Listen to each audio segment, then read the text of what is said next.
Hey, folks, welcome back. All right, so I got just a few minutes to try to wrap this little bit of a review up and teach you how I used my Obsidian model yesterday.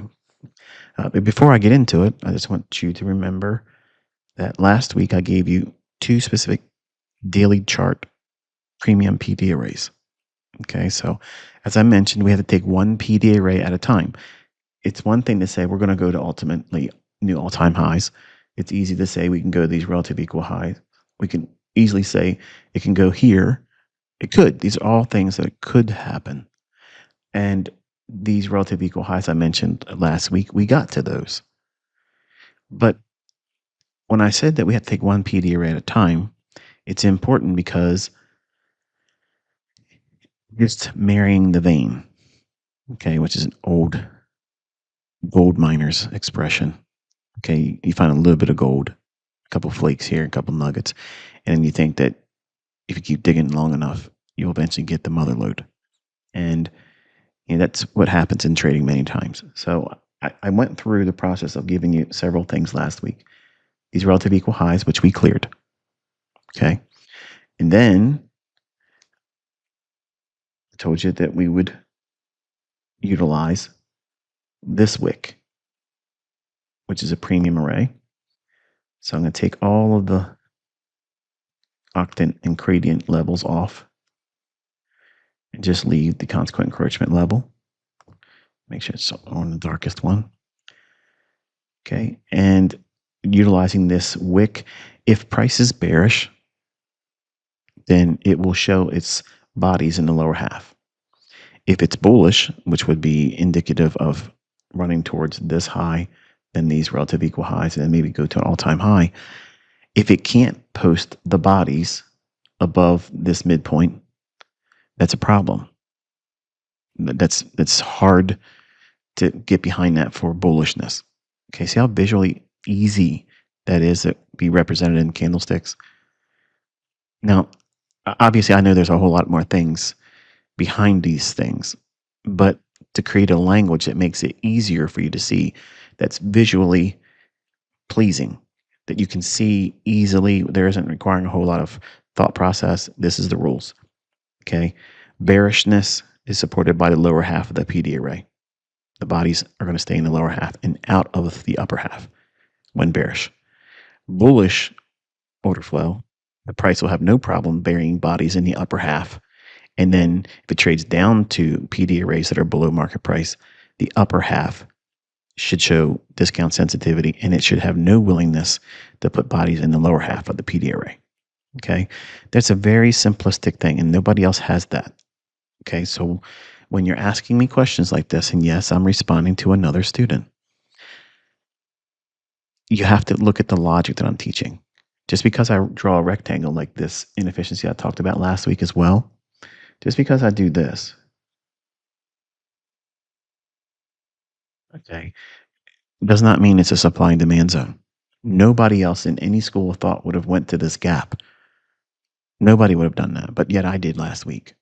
Okay, and I want you to think about how price reacted yesterday. When I tell you why I felt that markets were going to trade softer yesterday, this is the reason why I felt it was bearish. Okay, for the folks that are asking, why did you think it was going to go down? What gave you the bearish idea? Look closer. Watch. As I indicated last week, you have to take one PD array at a time. And you can't just make the whole idea based on your will, your desire, what you want to see in price action. And I know it's hard when you're brand new. You don't have a whole lot of things to hold on to in terms of experience. So the experience you're going by is the thrill and exhilaration, or maybe even the anxiety that you're feeling while participating in either a demo account, a funded account challenge, a funded account that you maybe are aiming to get a payout, or you're trading with real money and it's a live execution. So before we can get to this high, we still have to prove ourselves here, or the proof is that price has to prove itself that this inefficiency here, which will be used because my PD arrays are not like supply and demand. Supply and demand becomes stale. They want fresh zones.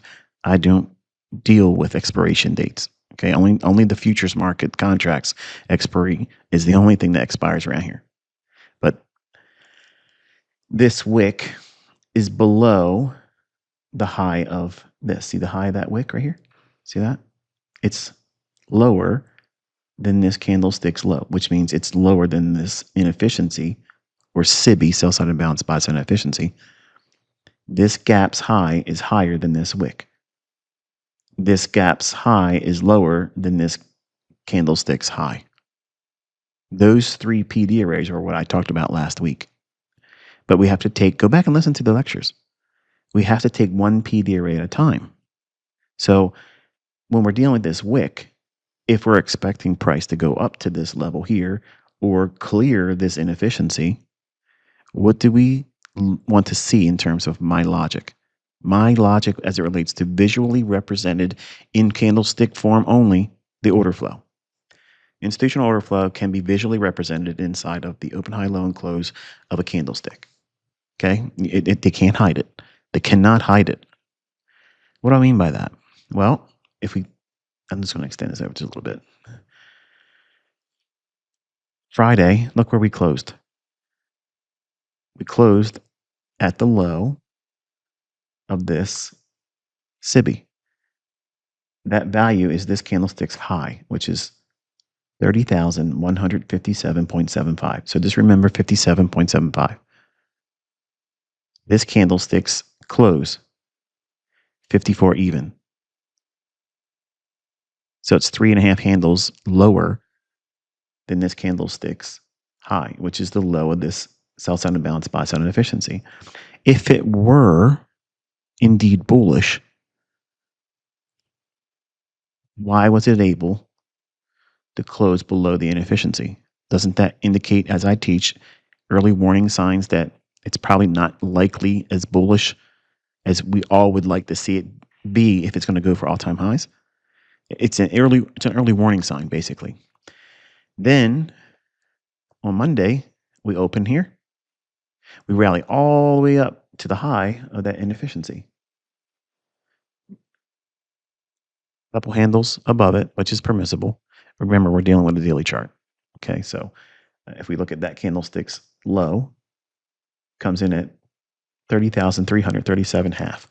So 337 half, and the high I think was in the 40s. Yeah, 343 even.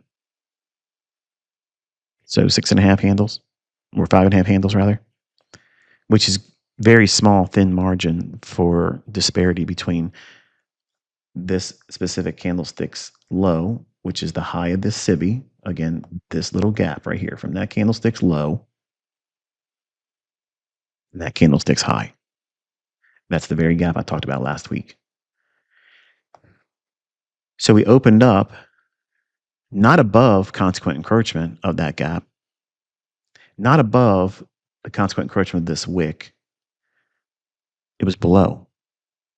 And then it rallied all the way up to the high and then started coming down.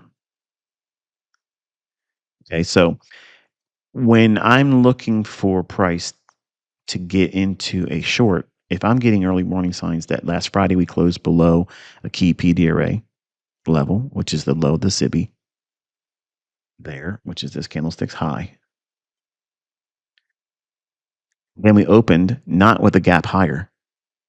We didn't get that. We just had a gap, small little separation between the two if you're looking at the daily chart. But then it rallies up and goes to the high of the SIBI. But it can't mount a continuation. So because it's done this, I'm going to probe a run back to new week opening gap. New week opening gap, we're going to look at now on the daily chart. Just know that these things were attributes to the storyline or narrative that I was using for why I would expect price to go lower yesterday. Okay. And look where we're at today. So we have a few things. Let's go back through and remove all this. If I can get my annotations back on.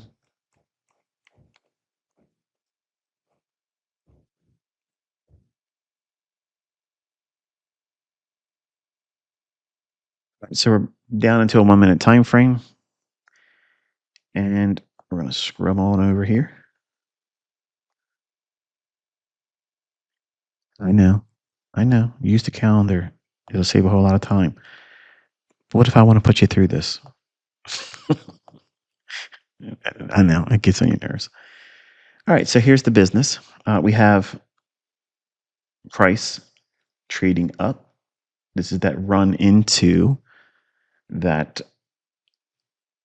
daily SIBI and just running just above it by a little bit. Remember, it was the 30,337 half was the very specific price level. And then we went above it by 5.5 handles, trading right there. So there's that little tiny little movement above the daily SIBI that I gave you last week, what we just talked about on the daily time frame before dropping down into the 1 minute time frame. So we're looking at price trading to this level here, which is I'm delineating two points of time. And it's the high of 7 o'clock in the morning, Eastern time, Monday, to 9 a.m. You know about that time. It's a pre-market session time. So there's two bookends, they're parameters on that time range. Okay. And I think it would be very easy for you to agree that this high down to that low is the dealing range. You see that? So when we see a trend, go back and listen to the Trader Roundup from over the weekend. Okay. People were asking me, what do I do? What am I looking for? What if I only do this and this is the only time I'm trying to trade? And I use this very example right here. Okay. Right out of my mouth, Saturday into the market Monday. Between 7 o'clock in the morning and 9 o'clock in the morning. If the market is trending, then you're probably going to get a little bit of consolidation and range bound price action initially in the morning. Did we not get that? Sure, it did. But this is what you're going to grade the high down to the low. So there's your quadrants and your octants. Okay. Ideally, you want to see price action. If we're looking for lower prices, which is the new week opening gap down here, and we'll scrub back over here, show you where it came from. There it is. There's that gap. So it's new week opening gap. And we have price meandering around in here. So what I was looking at is when we first created the short-term little low right here and rallied up, creating that high. When we started to trade softer, the 30,137 half level, I'm going to show you where I got that from, why I posted it yesterday.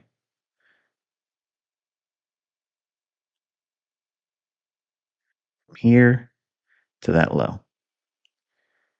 And then do -5. It's wrong. -0.5. There it is. Okay. And you'll see it down here. See? Now, because I think that's a draw, why is that a draw? Because it's the first leg from here using what? The low of the dealing range between 7 o'clock and 9 o'clock. That's not random. That's not random, folks. These are the things I tell you to look for. And I'm using the same logic all the time. The logic that everybody says doesn't work. We hired a trained, credited staff and we couldn't automate it, so it doesn't work. You just failed in automating it. You don't know all the rules. So when you read people say those things or listen to them say those things, and you just say, okay, well, I'm going to go with their word and I'm not going to look at it any further on my own, you cheat yourself from all of the wonderful opportunity and discovery of being here. I'm not holding you hostage, but if you don't want to be here, don't be here. But if you want to learn, take the opinions of others and mute them. You'll find the evidence. If you stay with this long enough, you'll find all the evidence you'll ever need, and nobody will ever need to encourage you anymore. But this high that formed at 9:32, not because it's a specific number, it's just that's the high it formed after 9 o'clock and then started trading softer. It was already moving lower before I posted this level. It's an evolving projection, meaning that while we had this high here down to this low, we can then use any higher high than that, which is what we get over there. Now, this high is important because it's doing several things.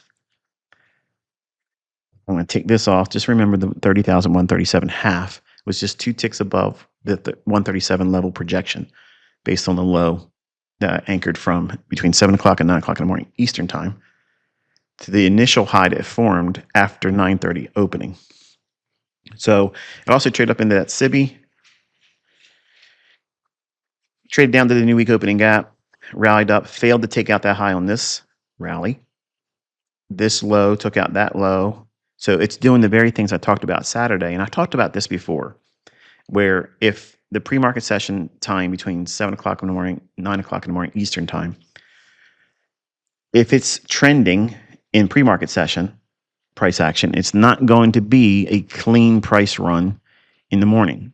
Now, couple that with, if I'm saying that we're going to look for 30,137 half, that's down here. So what am I indicating there? I'm indicating that I'm expecting price to go lower. But it has to do what after 9:30 opening? Ideally, we want to see a Judas swing. It's some measure of protraction higher. That's where smart money kind of like draws in the crowd to chase it going long. That's this. All this price action right up here. And what is it doing? It's going above half of this range. Right here. That's the consequent encroachment of this range. Or in this case, because it's a range, is equilibrium. So it's high to low, halfway point here. We're really in a premium now. And it goes up to buy side, sweeps this out there. So what do you think it's going to likely do? It's already returning back to an old pool of liquidity.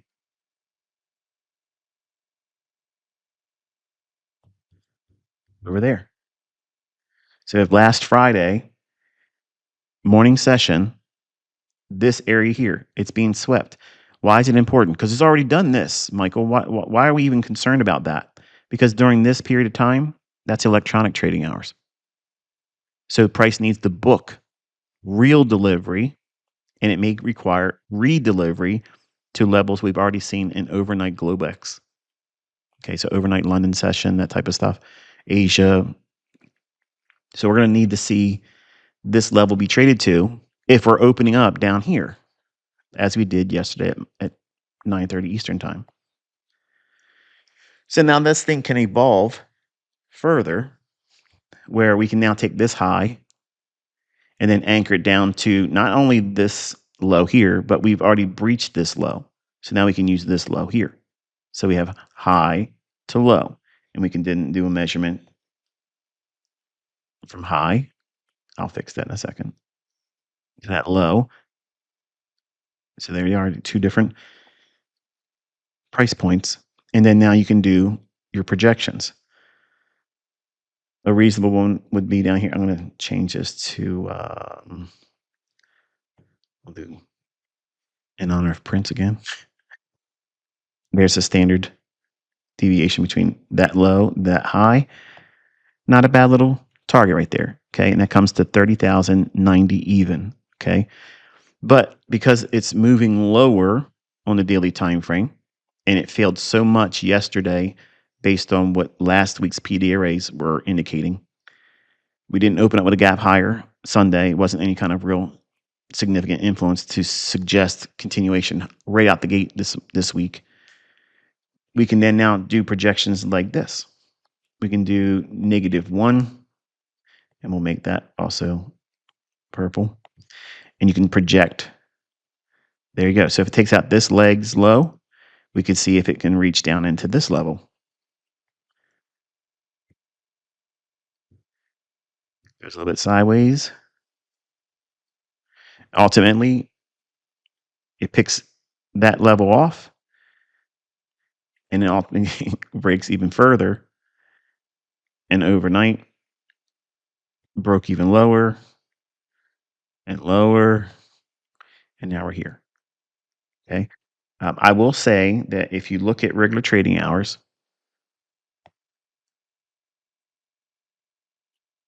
there's a bit of business down here everybody should be aware of. We have a huge gap that never has been traded to beyond what it's done here. So just be mindful of this area right there, okay?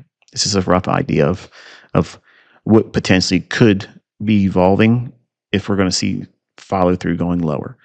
This inefficiency and the sell side resting below there. Now, it's all I'm going to add to this. Now, let me go back and revisit what I did and why I did what I did. All right, so let's take this off. And inside the scope of yesterday's trading session, grading out the 7 o'clock to 9 o'clock in the morning Eastern time pre-market session dealing range like we did here. Carry that forward. We have initial range bound choppiness. Okay, it's not random. It's not beating you up. If you don't know what you're doing, it would be. But trades down into new week opening gap and then starts its protraction higher, clearing out the high of the morning and clearing the high over here, where this nice dynamic drop, where yesterday on a short little 10-minute video, I told you that I'm looking for new week opening gap when it was trading here. So that's bearishness. It got down to it several different times in here. It rallies up, clears the buy side. And because it's done that, with all things being equal, as I indicated here, it didn't give a strong showing at the new week opening gap. We only went up on this rally here to tap the SIBI high on the daily chart, which the high was 30,337.5, and it went 5.5 handles above that to create the high at 43, so 30,043. So that is the little tiny little blurb, okay, above the high of that SIBI. And it doesn't stay there long. See how quickly it gives up the ghost? And then we went up into this level here, which creates the high of 7 o'clock to 9 o'clock in the morning. Mid-range equilibrium of this range from high to low between 7 o'clock in the morning and 9 o'clock in the morning. Forget everything else that's in the price chart right now. You're only worrying about this range. Okay? You don't care about this because this was them doing what? A wick on the daily time frame. The wicks can do the damage. Disregard that. The real story is going to be between the bookends of 7 o'clock and 9 o'clock in the morning. This is what we've been teaching. Okay? High to low, grade that. Carry those levels forward. When we get to this protraction going higher, we get a buy side liquidity pool. It takes the liquidity, does that high hit the upper quadrant of that dealing range, high to low, which is this level right here. Does it hit it? No. If it would have, I would have added more there. But now we're going to drop in closer in price action. You're going to see Obsidian now. Obsidian is a PD array where you see a wick like this. While I'm expecting price to eventually turn and go lower, I look for these wicks like this. And then if there's an opposing wick that forms, it has to be above it now. This wick, and then we have this wick here that's going the opposite direction. So what's happening here? We have a wick that's above the candlestick, and then we have a wick that's below the candlestick. We're grading both of those. The halfway point is there, and on this one, the halfway point is there. Extend those to the right. You just watched me post a video, the long format version of it, where it's real time. It's not sped up, so that way the short attention spans on X or Twitter, they would never care so much to look at it. But I showed this forming after certain rules are met. The market trades lower, we close below it, and then when we get up in here, it proves to me that it's not willing to put a body in its first run up in here in the half of that. So between this candlestick's consequent encroachment, this candlestick's consequent encroachment, this little range, this portion of price action is where my focus is. Now I shorted higher, but I want to build, anytime it enters in here, I want to build the position up to go lower. And again, I'm aiming for the first target, which is low-hanging fruit, 30,137.5, which is 2 ticks above the projection I just showed you at 30,137 even. So when we pull up the executions,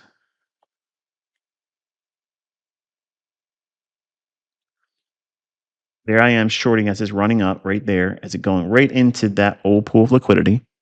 And if it would have traded to that level there, which is the upper quadrant, I would have added to it. But I'm looking for it to fail there. I want to see it not reach that level, but clear the buy side at that level here. That was an old buy side liquidity pool from Monday's morning session. I'm sorry, Friday's morning session last week. So we'll take this off.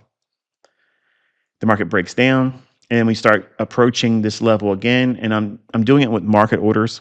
So you got to take it for what it is. But my focus is anywhere in this area here or in close proximity to it, I want to anchor and build in. Anytime it keeps tapping inside there, I know what it's doing. It's building a false consolidation that bull flag traders are going to see this. It's going to continue higher and it's going to deny them because of everything I indicated thus far. That's why I was bearish. Okay. If at this point, if you don't know what makes me bearish and why I'm doing this, rewind this video and start all over again and pay close attention to what I'm describing on the daily chart and how we did not open this week a certain way and the things that we saw on the daily chart. And then we obviously weren't giving all that much bullishness because of the price action. Despite this run here, which was protraction after 9:30 in the morning. So we get this run here. Now, what I'm doing is I'm nailing down from this wick low and this wick high. I see a gap. So I'm putting something in there because I'm pretty confident that we're not going up here. And then now when it does this run here, that confirms to me that now I have Obsidian. Obsidian is 2 wicks opposing, and the second wick has to be higher than the first one when you're bearish. You have to be right on the direction of the marketplace. You have to know what you're looking for, the narrative. You have to be on side. You have to know all those things, or this isn't going to work in your hands. Okay. And I know some of you are going to come out here and say, oh, I tried to do this and I hired a staff and we did all these things. We tried to program it and it doesn't work. But yeah, here I am doing it. Okay. So I don't know what to tell you. Here we are right in the middle of it, getting filled there. And then right there, I'm trying to nail as I was going around and banging in here. I was trying to slide into that and get the low of it, but it didn't work so much in my favor, but it's still nonetheless delivering. And then look at the bodies here. It's respecting that wick. Pray tell, how's that in Elliott Wave, Wyckoff, supply and demand, GAN, everything else out there? It's not. It's literally not out there. Okay. So how did I discover this? Look here. That's what I heard. That's what I heard. And it wasn't audible. It was like inside me, but it wasn't my conscience telling me. It was that still quiet voice. Look here. And I start putting them on the chart and I started seeing these things form. Now, I don't know what to tell you beyond that. You don't have to subscribe to, all the other stuff, but I got to give the credit to where it came from. So I believe it came from him, the Father. And you can think I'm crazy. You can say whatever you want to say. But the bottom line is for the folks that ask me, I'm being honest. There's nobody out there teaching this. And if it was, it would be very easy for me to say, go learn it from this book. And it would save me a whole lot of time. It would save me a whole lot of time. But there's nothing else I can do. I just, when you ask me the question, I'm going to answer you honestly. And that's the answer. So then I draw on the chart in the recording, real time.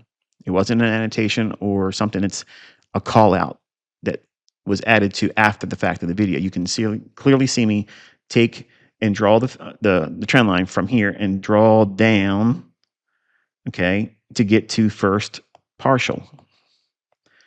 Now in here, it's reaching lower, lower, lower until we take out this low where I drew the trend line, just indicating like internal dialogue, because I don't talk in the video you just watch. It's 2 hours and 10 minutes long plus something like that. But I draw it from here telling you that my expectation, without having to say any words, is from this candlestick, it's going to start dropping down and take out these lows. That's what I'm looking for. And it drops down below this buy side and balance, sell side efficiency. I wanted to see this act as an inversion fair value gap. If it went below, and it qualifies it by having that close below it here. See that? Look at the close. 253 3/4. So just remember 53 3/4, 53.75. This candlestick's high, 54. So it's one tick below. So it validates this as an inversion fair value gap. But notice that it can't even touch it here. It can't even touch it here, here, here, with any of the bodies. So what is that indicating? It's bearish. So we have a sell side imbalance, buy side inefficiency here. It's not noted. Bodies are respecting that and sells off. We're creating a little fair value gap here. Price trades lower. I'm grading this inefficiency. You can see it there. And I just wanted to put the half consequent encroachment level. And I wanted to see the bodies respect this portion here. And then it finally came up, poked a little bit above. This is PDRA 2. Hammering around. Looks like it's a bull flag. It's going to fail. Price breaks lower. And also, this fair value gap was chosen because it's anchored to the consequent encroachment of the 7 o'clock to 9 o'clock in the morning Eastern time pre-market session dealing range that I told you about before we started zooming in here. So all these levels here are salient to that dealing range, and we carried it and projected it forward into the morning session. And then finally, we give up the ghost on this low here, and you can see that actually filling. There's my first partial. And yesterday was my son's birthday, and I was trying to explain to him as it was happening real time. I said, look, it's going to first partial. He was looking at his phone, wasn't paying attention. He's sitting right next to me, and he's cringing right now because I'm giving him the riot act in front of all of you. Yeah. Yep. Relative equal lows was the next partial. We went right there. That was the fill there. And then new week opening gap. I took something as we hit the upper quadrant of that right here. And then there's the low. And I was updating everything on Twitter at that time, or X, saying that I lowered the stop loss. I'm looking the partial out. And then finally, I had my limit order just above 137.50 because I called that level publicly. So I want to have a little bit of fluff in it. You saw those orders resting in my post yesterday before it went there. And then you can see it filling there. And then finally, it went aggressively lower than that, went lower, and that's the business. Now, this is intraday trading using market maker sell model. Me entering on smart money reversal, me entering on low risk short, holding through first stage distribution, second stage redistribution, there, sells off heavy, running through original consolidation. There's that fill. So the logic is sell side being targeted of a market maker sell model. The failure on the daily time frame. So we're working with the hierarchy of working from daily chart down to the smaller time frames, not just looking at a smaller 1 minute chart and saying, I'm going to figure it all out on a 1 minute time frame. You have to have the logic that's been transposed from your higher time frame daily chart to warrant whether or not that price movement you're expecting to see has any validity behind it. Because if there's nothing supporting the idea on the daily chart, it's not going to be helpful to you to place so much risk or hope and trust in just what you see on a 1 minute time frame. So that's the business for that. Obsidian is two opposing wicks within a narrative, and you split those wicks in half, and between those two wicks, consequent encroachment levels, you're going to see price action do these types of things. And I'll give you more details later on about this, but that's Obsidian. Okay. Until I talk to you next time, I don't know when it's going to be. Lord willing, be safe.